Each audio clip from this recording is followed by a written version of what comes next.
জ্ঞানকুঞ্জে স্বাগতম।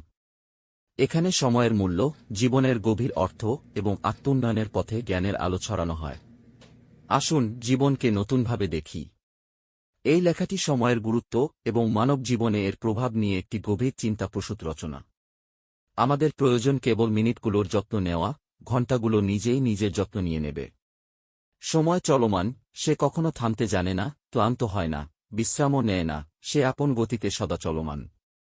সে নিজে থামতে চায় না বলে তাকে কেউ থামাতে পারে না। আমরা অনেকেই কেবল সময়ের জন্য অপেক্ষা করি, কিন্তু সময় কারো জন্য অপেক্ষা করে না। তাহলে সময় কি স্বার্থপর? না, সে স্বার্থপর নয়, সে পরম যোদ্ধা, কর্মবীর, কর্তব্যপরায়ণ, নির্লোভ, নির্ভীক, সুন্দর এবং গতিশীল।